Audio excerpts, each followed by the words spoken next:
to the events that started on 22nd April with the barbaric terror attack in Pahalgam into further context, because there is a certain amount of commentary that has happened with regard to the events since then.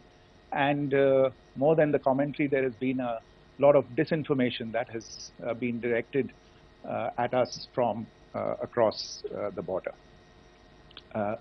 So a few things that I would like you to keep in mind. First of all, there is mention on all sides of escalation. I think the first point that you have to keep in mind is the attack of 22nd April in Pahalgam is the original escalation. ये जो सिलसिला है जो हम देख रहे हैं आज की घटनाओं को लेके, ये 22 अप्रैल के पहलगाम के हमले से शुरू हुआ है. एस्केलेशन वहां पे हुआ है और उस एस्केलेशन का जवाब भारतीय सेना ने, भारतीय फौज ने कल अपने एक्शन से दिया है. Secondly, I want to invite your attention to the involvement of the group calling itself the Resistance Front in these attacks. I pointed this out yesterday that this is a group that is a known front for the well-known Pakistan-based terrorist organization, Lashkar-e-Taiba. The group has been reported earlier. I mentioned to you about the Indian authorities providing information to the UN 1267 Sanctions Monitoring Committee. And in fact, we are going to be meeting with the team again very soon, and we will be providing an update to the information that we have provided earlier. But what is interesting, दिलचस्प बात यह है कि संयुक्त राष्ट्र की सुरक्षा समिति में जब पहलगाम के हमले को लेके एक प्रेस वक्तव्य जारी करने की बात चल रही थी, तो आप सोचिए किस देश ने टीआरएफ का, द रेजिस्टेंस फ्रंट का उसमें मेंशन किया जाना, उसको अपोज किया, पाकिस्तान ने. This was after the fact that the TRF claimed responsibility for this attack not once but twice, within a few hours after the incident on the 22nd of April, and then again on the morning of 23rd April. And it is perhaps only after the full gravity of the incident was realized by its masters and handlers across the border that it was managed to back off from this claim. Obviously, that retraction doesn't convince anybody. तीसरी चीज जो मैं आपसे कहना चाह रहा था, और कर्नल कुरैशी और विंग कमांडर सिंह ने कल भी बड़े स्पष्ट शब्दों में और आज भी आपसे ये बात साझा की है. जो भारतीय रिस्पॉन्स है वो नॉन एस्केलेटरी है, प्रिसाइज है, सटीक है, मेजर्ड है और कंसिडर्ड है. Our intention has not been to escalate matters. We are only responding to the original escalation, as I said, and our response has been targeted, precise, controlled and measured. Only military, no military targets have been selected. Only terrorist infrastructure in Pakistan has been hit.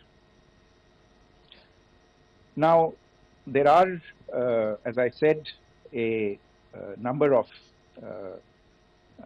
issues that have been raised in commentaries, and there's a lot of, as I said, unfounded disinformation and fabrication that has come from across the border. And I would just like to use this opportunity to set the record straight on some of these issues. The first of these is Pakistan trying to wash its hands off any and all involvement with terrorism. I think the Pakistani information minister said there are no terrorists in Pakistan. And I think he was challenged on that in the television program that he was appearing on.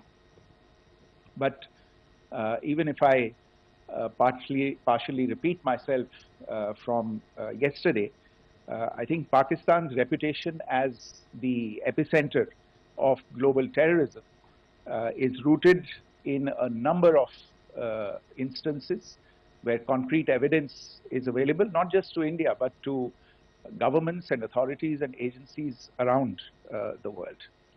There are several terrorist attacks around the world where Pakistani fingerprints have been found. I don't need to belabor the point with regard to this audience about where Osama bin Laden was found and who called him a martyr.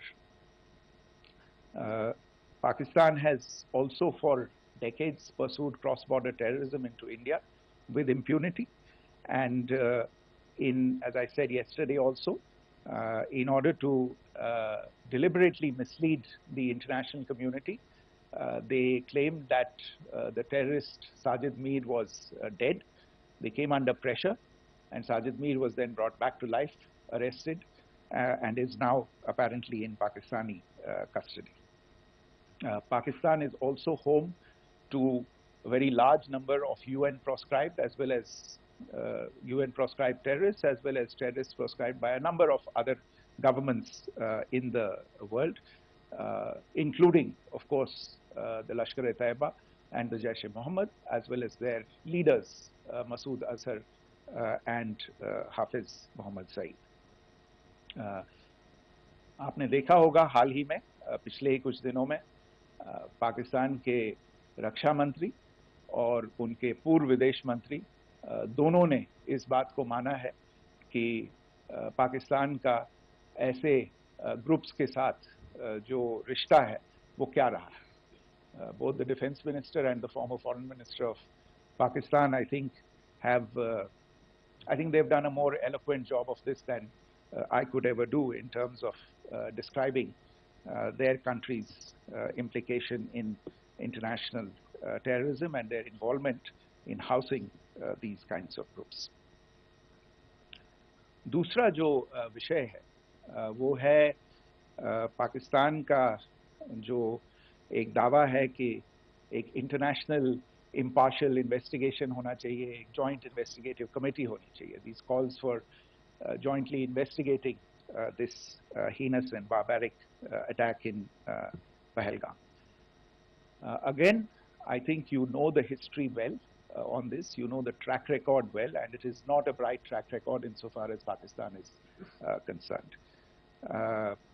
In fact, in the pursuit of justice for the victims of multiple terrorist attacks, whether it be Mumbai in 2008, in Pathankot in 2016, or many others. But in particular for these two attacks, India had offered to cooperate. India provided forensic evidence and urged Pakistan to bring the perpetrators of these attacks to justice. We, in particular with regard to the Mumbai attacks of 2008, where a Pakistani Lashkar-e-Taiba terrorist was captured alive, India provided extensive information and evidence related to the involvement of Pakistani terrorists in this attack. Cases were registered, but you are all aware that these cases have not progressed despite the formation of judicial teams, etc. And Pakistan has consistently stonewalled all efforts to move the investigation along.